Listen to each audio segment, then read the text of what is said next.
Hi everyone and welcome to today's video. Today we're doing another Pen of the Week video. This is a series where I talk about a pen and an ink combination that I'm excited about using this week. These are favourite pens of mine and favourite inks of mine. I partner them up because I'm interested in these. These aren't reviews necessarily, just videos that show what I'm writing with this week. First thing I do is recap last week. So last week I had the Parker 45, a pen from the late 1960s, inked with Parker Quink Blue Black. Now, the fact that it was Parker and Parker was not because like the vintage nature of the pen and wanting to stay with the ink. It's just that this is a particular ink that I wanted to use that I hadn't used much recently, and I like the shade of blue. It's not necessarily a blue-black in the true sense, in my opinion, but it's nice enough, and it certainly does a very good job of being an everyday writing ink. Now, I wrote this pen dry in a couple of days. It really took no time at all. The capacity of the converter isn't huge, and also I was writing quite a lot over these days, which is why I chose this pen, because it is a pen that I can write a lot with.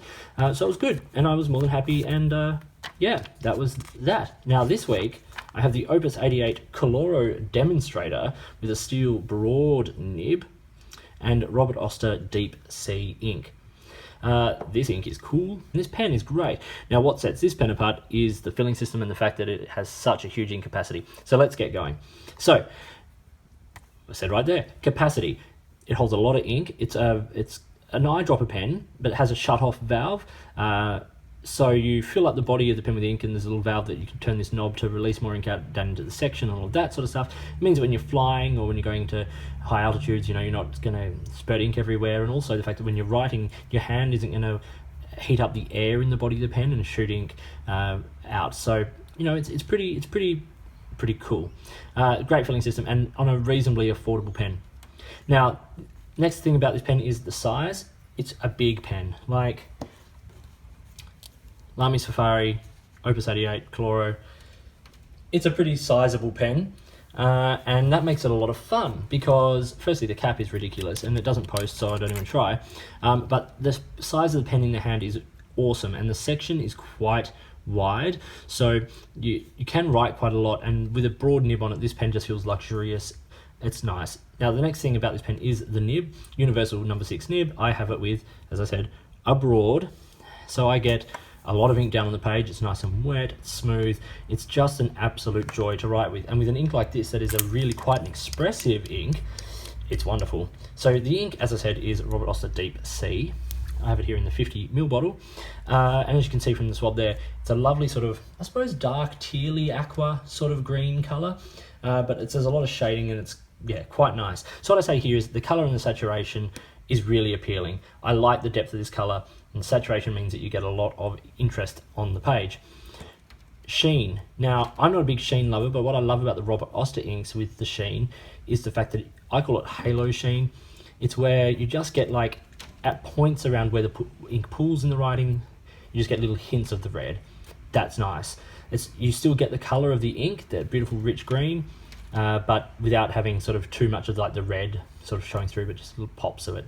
And when the ink shades like this, those pops actually really stand out.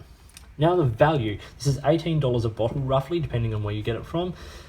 Not the cheapest ink, but I think for what you get, it's a really nice price, and it's a boutique sort of ink range still. It's a growing, and there's so many colours, but $18 a bottle for a bottle of ink is not bad, and in Australia that puts it on par with other brands, or better than a lot of other brands, particularly brands that are imported. As I said, it's an Australian made ink. I'm using it here in Australia, so it works out well.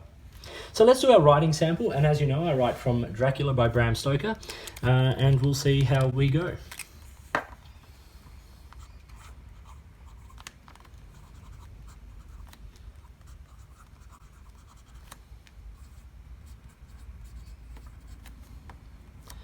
And this is where we left off.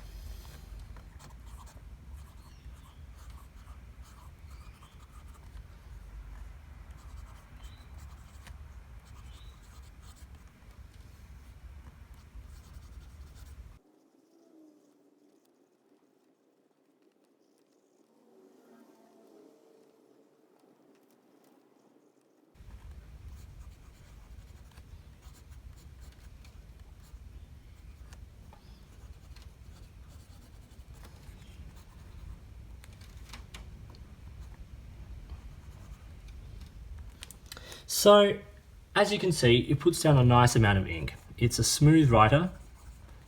There is very little feedback. Oh, sorry, that was bad on my behalf, that writing. It's not the pen, I promise. But it does lay down a beautiful patch of rich ink here. And that ink is beautiful. That color is just gorgeous. It's slightly darker than Tranquility, which is my favorite Robert Oster ink and one of my favorite inks of all. But this is just such a great pen and ink to write with. And yeah, I'm excited about using it this week. So it's going to feature heavily in my journal and in my sort of note taking and things like that. So it's going to be a lot of fun. And I won't even touch the ink capacity in that time. It'll just go and go and go. So that was the Opus 88 Colora Demonstrator with a steel broad nib, Robert Oster Deep Sea ink. I hope you found this video interesting and useful. If you did, give it a thumbs up and subscribe to the channel. Hit the notifications button if you want to stay up to date with the videos that I produce. Please feel free to get in touch using any of the platforms listed below. You can contact me on Instagram or Twitter at @the_offstage_me. Or you can find me, comment on any of my videos here, or send me an email. It's all listed down below. If you've got products you think I should be looking at, let me know. If there's a way you'd like to support the channel, get in touch and let's see what we can do. In the meantime, enjoy your pens and your ink, and I'll talk to you later.